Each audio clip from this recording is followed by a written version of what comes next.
Hey there, everybody. Welcome back for another weekly one-on-one interview here on the So Does It Matter Substack on California politics. I really appreciate all of our loyal listeners and watchers. We have fun every week as we try to track down the people who actually are making things happen or are trying to figure out what's happening. And I'm really, really excited about the guest that we have this week. Jennifer Van Laar and I have been fellow travelers kind of chronicling the falling of Rome, the burning of Rome for quite some time. And so, hi, Jennifer. Yeah. So what we have this quaint tradition that we do on an introduction where I go on to ChatGPT and I ask it to give me an introduction of you, and I haven't read it.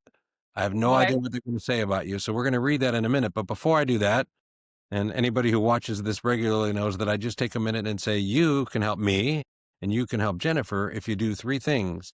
If you're watching this on YouTube, I want you to subscribe. If you're watching it on Substack, if you would restack it, put a note, paste this into Facebook, wherever you want. The more eyeballs that are on this, the more we're activating and educating California conservatives.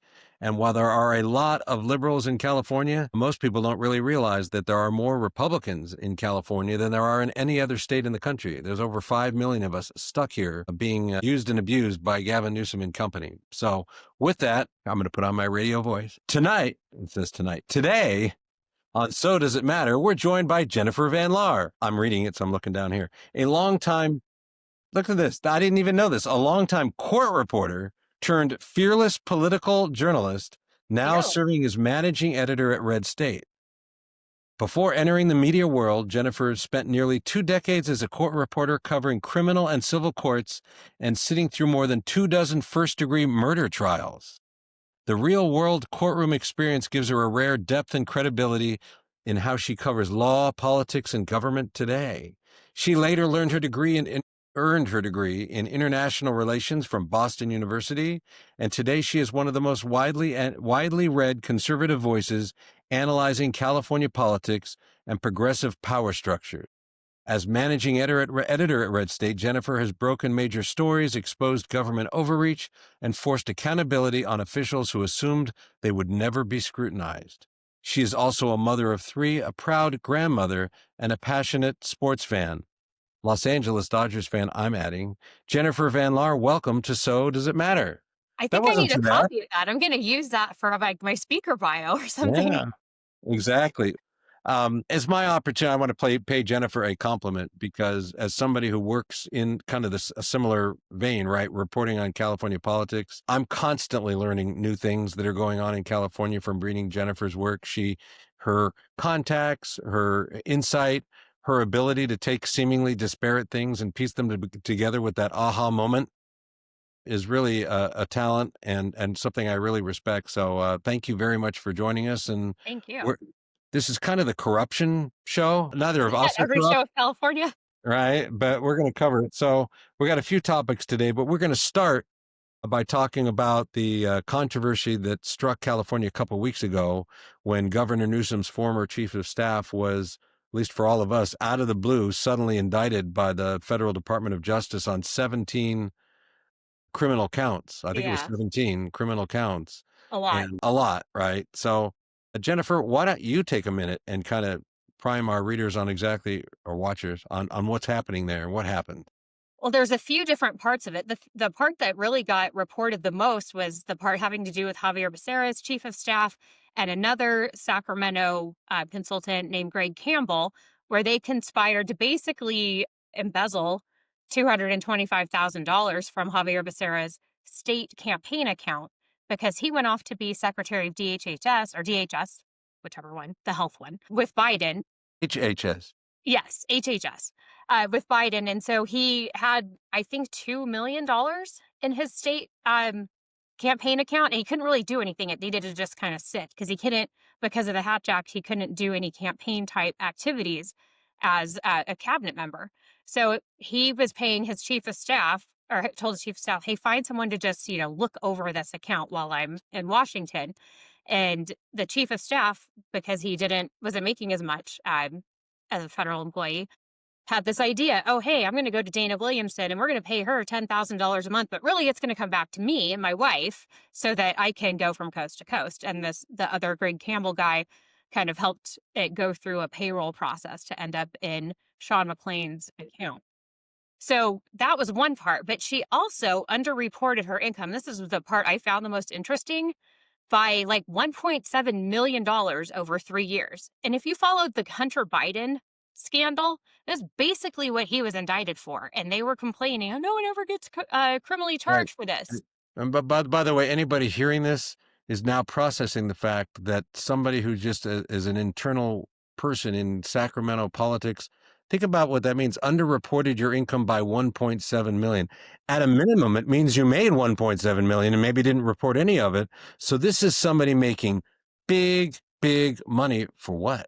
For what, Well, Jen? yeah, thank you for bringing that up, 'cause that was another part that hit me too, is no one's talking about this. You're going, at least for a year and a half of that time, that they're saying she was a state employee Right, who not just any employee. She was the was a chief of staff. staff to the Yeah, so governor she of wasn't, California. she shouldn't have been doing lobbying, you Yeah, know? so the real question is, well, forget just the lobbying. I think you have to disclose outside income and maybe Yeah, there's so many conflicts in reports, and we haven't seen anything yet, but I just wonder how much of this income was getting reported right. on So her is her state one. So escort, there may be a whole set of other charges that would follow the federal charges that would be state violations, although, she or probably even additional federal or charges. additional federal, right. Yeah, so what was the total on her, whatever, I forget what the form name is for your S corporation? What were her total receipts if she was falsely deducting $1.7 million as business expenses? And these were like her 50th birthday party in Mexico, where there was a yacht, there was private jets.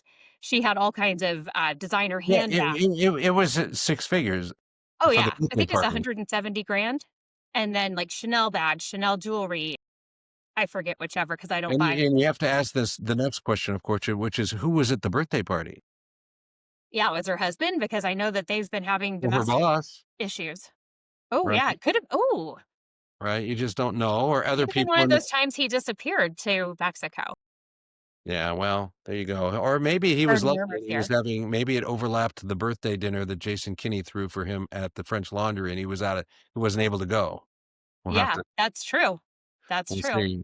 So now where it stands is so she's all three of them in charge. I believe that at least one or two of the other people have taken a plea agreement, right? Yeah, her 2 co-defendants have taken a plea. I don't think that Sean McLean's wife was charged, and then there was another unindicted co-conspirator, this Alexis Podesta, that took over Dana Williamson's clients when she went to go work for Gavin Newsom. You know how that works. You come over, take over my clients, and then either every month or when I'm done here, you're going to write me a big check. Right, and so then those payments to Sean McLean then had to go through Alexis, but then the third part of it is, that she was, well, this part wasn't even really part of the indictment. There was a huge sexual harassment lawsuit that where the state was suing Activision Blizzard, who was Dana Williamson's client, and then there was interference from the governor's office, and basically Dana Williamson was passing Alexis Podesta proprietary or confidential information about the state's position and arguments in that, so it would help Activision. Yeah, so this is what we call in the business developing, right? It's Yeah. kind of interesting because it's really hard for them to make the case that this is some sort of partisan attack because this investigation was actually opened by the Department of Justice when Biden was in the White House. And so I guess somebody could try to make the case, oh, well, it didn't go anywhere until Trump came into office. But, I don't think the federal government works that way. And I think if you've got federal investigators and they've got this kind of information, the only thing I could think of is there could have been a situation where these charges percolated up and then somebody high up in the Biden DOJ may have said, we're not interested in really pursuing this. And it gets paused. And then a new U.S. attorney comes in for the Northern District of California, and he's reviewing all these things. Why was this paused? Oh, the DC told us to pause it. Well, we're not going to pause it anymore. So it is possible that happened. So But we're I think that Javier Becerra was the one who made the referral and that he wanted this to continue to be prosecuted. I yeah, think that he's a little more mad than he lets on. yeah, and it's obviously an awkward situation for him because you're trying to make the case that you should be the governor of the state of California, where you, in theory, between you and your appointees, would have oversight of hundreds of billions of dollars of spending in a vast organization. And you got one campaign account to Right. keep an eye on. And this happens to it. And you just have to ask yourself, is that somebody who is really capable? Although it is kind of interesting, we've got 9 Democrats running for governor, which is a whole other program, This is and awesome. none of them really stand out, and it seems like the only way any of these candidates get notoriety is for the wrong things that they do. So it's kind of interesting. So before we move on, we're gonna in a minute, we're gonna talk here about some stuff going on with with Governor Newsom's appointed Attorney General, who, of course, has since been elected on his own, Rob Bonta. But before we do that, because I forgot to do this at the top of the show, so you're the managing editor for RedState. Yes. And I remember back in the good old days when Eric Erickson was over at Red State and a very rich beginning in the Red State gatherings down in Georgia and all that. But time has evolved. Would you tell our readers, first of all, it's www.redstate.com. They have some stuff that you get to go there and check out for free. But their bread and butter is their subscription service where you sign up and then you really get all the goodies. And so why don't you tell folks about it so that they can get all excited and check it out? Yeah. So during the big tech censorship days, we decided to add a VIP level to our post. So you get the more in depth analysis and even some live chat, podcast, that kind of thing. You get on the VIP side. But one of the main things it helps fund is things like my investigative journalism, because some of these stories, like the story I'm, I guess, most famous or infamous for is the Katie Hill story. That took me The six, thruple story? yes, 6 to 8 weeks of pretty much full time. And, you don't really get paid for that and like page views. So in order for the site to be able to still pay me and have me spend that much time on some of these stories, we need additional support. So our readers have really been great about being VIP members and helping support that and knowing that they're helping us to stand up against big tech and their censorship. Yeah, so I recommend you check it out. I go there. It's definitely worth watching, and of course, this is where you can catch Jennifer's best work, right? You can Yeah. also follow her on X. What's your X handle? We'll link all this below, At but Jen Van Laar. at Jen Van Laar. So definitely. Okay, now we're going to move on to our second topic, which is I call it Bontagate, but we can kind of set the table here. So the Attorney General of the state of California, there was this big red flag wave because he filed his campaign filing. And people were looking at it, probably just kind of ho-hum. How much is he raising? Is he running for Right. reelection? Is he running for governor? All that. And smack right in the middle of his campaign report is nearly $500,000 of payments to a firm a well-known firm out of the Bay Area called Wilson Sonsini Goodrich Rosati. And they are a firm that practices various types of law, but they're very well known for being white collar defense, criminal defense lawyers. Maybe you could take it from here. I'm stealing your thunder. You're the Oh, no, special. no. No, feel free. But yeah, so what was funny about that was the denial, because a lot of times it's not what actually happened that's a problem. It's either how they try to lie about it or spin. And so Bonta's people came out and said, oh, he was just so interested in making sure that some of these potentially corrupt elected officials in the Bay Area were held to justice, that he was helping the FBI in their investigation of Oakland Mayor or former Oakland Mayor Shang Tao, who was also a Bonta ally. And another huge Bonta ally was a co-defendant with Shang Tao. So it doesn't even make sense, Well, of first of course all, on the level that he would want the oh yeah. I FBI mean, to I do could that. understand. First of all, I could understand that if anybody is interacting with law enforcement agents for anything, you want a lawyer. So Yeah, that makes sense. But if he's not the target of an investigation, but rather is trying to help somebody, that's where you look on there and you go, oh, look, there's for $3,000, there's 5,000. Let's go crazy. $10,000 of fees, right. because when you go in for interviews, you want to have a lawyer sit with you, not $500,000. I mean, I could reasonably see like 50 grand, but Right. also I can't see it coming from a campaign account because, and you and I both know the FPPC our regulations are pretty intense to try to always understand, and you really need a professional with you.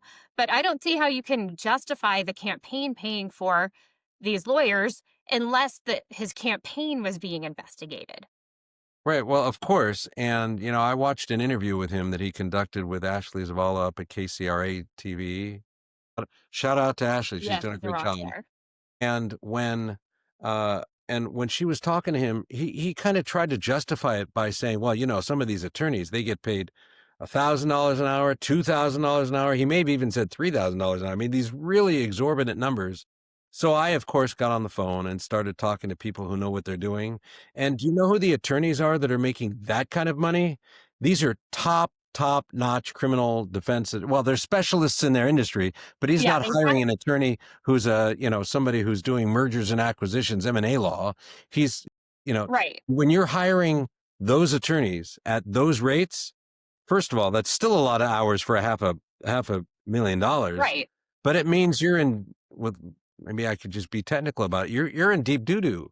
I mean, you really think that you got big problems because at some level, common sense would say, well, the billing's at this level and it's at this level and it's at this level. And a Hmm. normal person, if they were just trying to get some help, would be like, hey, put on the brakes. That Right. that that costs too much. And instead, you don't get the sense that that's happening at Well, all. especially if you just need an attorney to sit with you in FBI interviews so that you don't get indicted for perjury, I guess would be the the Yeah. concern there. But and I can say it because it's public record, but when I had her meet Dylan representing me when Katie Hill sued me, and she's known as a powerhouse attorney who would have high rates, 1,300 an hour. So where's the 3,000? I mean, that was 2020, 2021. But Right. And think how many hours you would have to hire Harmeet to rack up yeah, a and million that was dollars. like making a whole anti-SLAPP motion and all of the memorandum of law with that and arguing it in court and winning it, you Right. know? That's So, and so this, my bill came up to 135,000. right. So what we have here now is we're adding it to the things to watch, especially because like even today, which is actually yesterday, because this is running tomorrow, it's very confusing for those of you watching.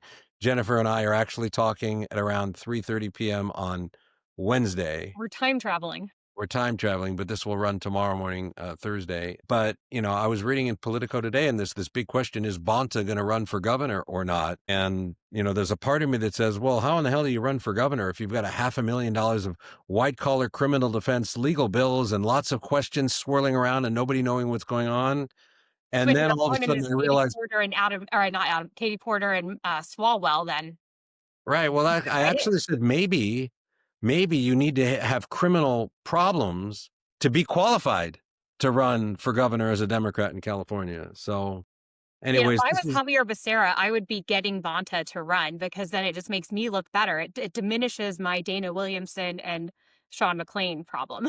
yeah, well, we'll see what happens. I mean, really, at the end of the day, and again, we could do an entire podcast on the governor's race. I wrote a piece on the governor's race earlier this week, which I'll link below. But, the big players in that race are going to be the public employee unions. And I will tell you, if anybody, if you looked up their corporate directory at the SAIU or the California Teachers Association, Bonta is not listed under Bonta. He's listed under bitch, right? Because he literally does Yes. anything that they want to do. And so it could be that becomes the most important qualification. All these people want to run, but this guy has a proven track record of doing exactly what we want him to do. So And I if he guess can we'll see somehow what. say that Trump is responsible for these legal issues, then that will be an even bigger feather in his cap. Right, exactly. So, okay. Third, issue three. I'm like the old John McLaughlin. Issue three. And actually you kind of brought this up, so I'm going to let you kind of run with it, but this has to do with some relatively recent discoveries going on in the wake of the Palisades fire. So why don't you talk about it? Right. So there's a group of residents who are suing the state, the county, city of LA, the state park system, basically for all of their damages in it. And their complaint, which if you go to my Twitter and you go and look on my highlights tab, I've got a whole breakdown of their allegations. But basically, they're saying, obviously, we know there was no water and that the power wasn't turned off when it should have been, and that ignited spot fires and made it worse. But now that we know that the Palisades fire originated from a fire called the Lockman Fire on January 1st that was not properly extinguished by LAFD and then reignited January 7th, uh, now it's going to, okay, what did the state parks or what did whoever government agency do during that time or not do that they should have done? Well, of course, state parks, this started on Topanga State Park land. They're saying, well, we didn't know about the Lockman fire. This was LAFD. We have an agreement with LAFD. They should have handled it. It's their fault. We didn't have any knowledge of it, so we can't be responsible for anything. They say that in sworn, verified court pleadings. Well, then it comes out in court because the plaintiffs have a great attorney who's also a volunteer fireman. They have video of state parks people at the Lockman fire cleanup on January 1st during the day, telling LAFD, you can't bulldoze over, you can't try to get this milk vetch plant out of the way. If you're going to cut a line, you can't because it's a protected species. And you should just let these stumps burn in the ground and burn themselves out. And we know now that that is exactly what started the fire under an ATF investigation of the cause. So that is a really bad thing for them to lie in a pleading. And they also found a California State Parks manual that, because you have all these environmentalists in the Palisades area, that where they said that preference is if there's any fire that starts on Topanga State Park land to just kind of quiet it and then let it burn itself out. Uh, that's not a great idea when you have that many thousands of people living there Of that course. only have one way in and out of their neighborhood. I remember before this video test stuff came out, I remember reading an article about how what they first found were these kind of logs that were taken of radio calls that were made. And hey, there's a fire. And they say somebody from state parks is coming over. And then Right. they actually say somebody from state parks is here. Yes. Right. So it's Yeah. like, I think that's kind of what led them to, okay, what other evidence can we gather? Because we now have proof that they were there. And of course, what did Newsom have to say, which is probably concerning for him? Well, yeah, just basically them continuing to lie that the state parks has no responsibility for it. Even during the while it was still burning, I think he was blaming stuff on shoving it off to LA. Like, well, if they don't have water, that's not my problem. Like, we have plenty of water under our state water plan. Because he's like that. He'll just if there's something to take credit for, he's right there. If there's blame, he's pushing it off on someone else.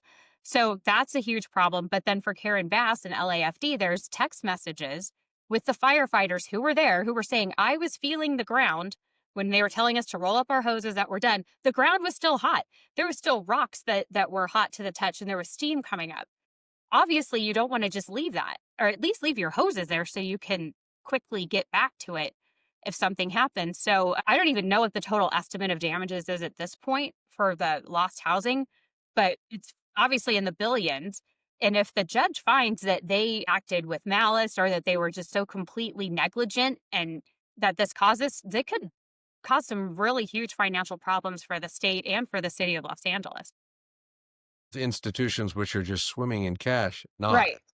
I mean, right. if you're an illegal alien, for sure. But Level, there's that old saying, the straw that breaks the camel's back. And you just wonder how many of these things can Gavin Newsom have these interactions with where suddenly they start to blow up and you start to realize that, I think what he's trying to do is leap out of the governorship and let other people have all the problems. And the question is, some of this stuff may not want to patiently wait until a year from now to right. really blow up and cause problems for a governor who, by the way, is already going back on the road all around the country after being I back mean, from Brazil. kind of a good thing. The less he does in California, the Yeah, better. there's something to be said for that. There's something to be said.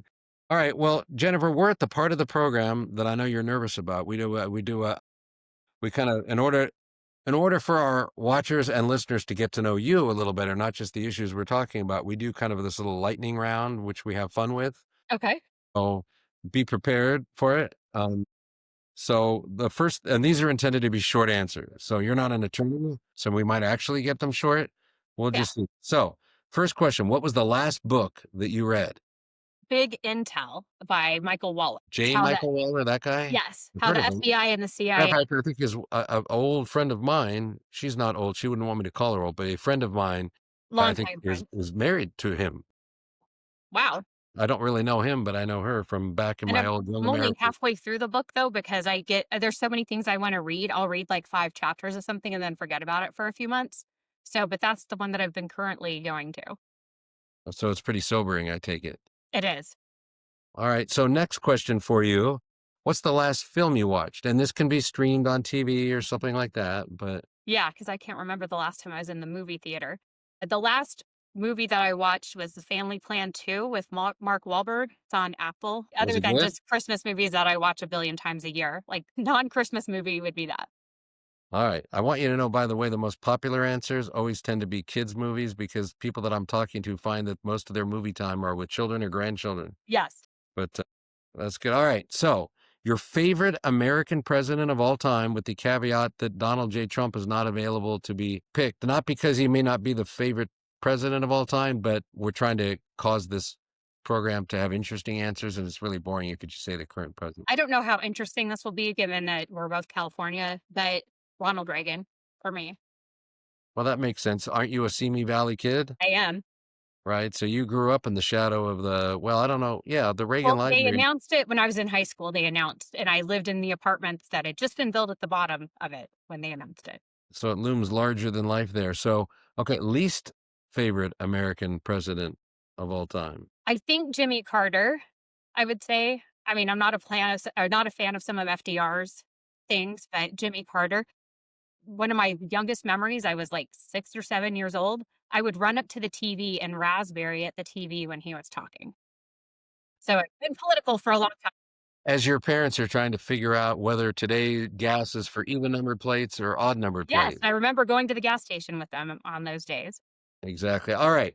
Now we go to a current world leader. Again, we're excluding President Trump, whom you admire the most. I have to say Javier Milei. Okay. So that's a popular answer. Is it really? We get him and we get the president of Italy comes up a lot. But yeah, I like her too. So, and then, okay, and a current world leader that you despise the most. By the way, this has proven to be difficult because there's a few that are just so bad that it's like on a scale of 1 to 10, they're all a 10. So you're Right. almost picking the worst of the worst. But And mine was a tie between Putin and President Xi of all China. right. So, well, you know what? They're both really awful people. Yeah. Those are both good answers. And then now we want to ask you to think of somebody who you view out there who's up and coming in California politics or policy. It could be a radio talk show host, think tank host, California legislator, but somebody you think we ought to be watching that has some potential. Well, and this is kind of like a rebirth, I guess I would say, for his career, or a second round. But I'm going to go with my fellow Royal High School Highlander, Tony Strickland, who is a state senator in Orange County now, but was originally started out up in Simi Valley, Moore Park area, was out of politics for a little bit, went back through Huntington Beach, and now in the state Senate. I love that is not afraid to challenge Gavin Newsom. He's told me before about like seeing him in the elevator and just really harassing him over various policies. All right. And for all of you watching, I'll go ahead and link below. He's a previous podcast guest. Nice. If you want to know more about Jennifer's a fanboy or the fanboy of him, you can go check that out. And then if you could wave a magic wand and you, Jennifer, could personally change one thing in California policy for the better, what would it be? Can I just slash all of the red tape? Could that be the magic wand? That's a great idea. That would be it. Although I read an article by Bill Buckley once that actually said that you actually want the red tape because you don't actually want government getting done the things it wants to get done. So True. red tape could be your Slash friend. the red tape for us, but not for them. Right. I haven't really given my answer to this question, but I've thought about it a lot. And I think the one thing I would do would be to outlaw public employee unions. Ooh, I think that is a great one. because I feel like it's a policy issue and it's also a political Yeah, issue. because how can we ever win an election? Yeah, exactly. All right, Jennifer. So I really appreciate you spending time with us. I would love to do a long form 60-minute interview with you because you've got so much to talk about. But one of the things that I found out, we did a survey of our readers. And while there's a healthy 28% of our readers who would love super long interviews, a significantly larger group of those really like the sweet spot to be in the half-hour time frame. And so we do these a little short and sweet. But I wanted to thank you for being with us. I wanted to remind everybody who's watching of a couple things. One, you can find Jennifer on X. The link is literally right below this. You can just click on it and you're there. You can find her at RedState. Again, the link below, just click on it. And then you help her and you especially help me and the So Does It Matter podcast if you're sharing this. So if you just take the URL from your browser above and paste it into Facebook or put it onto X or whatever you do, that's really helpful to us. And Jennifer, I can't tell you what an invaluable resource you are for conservatives in California, and really appreciate the work that you do. And thank you for joining us. And thank you for wearing your Dodger blue. I feel like I'm underrepresenting today. So, Mm-hmm. all right. Well, thank you very much. Thank you.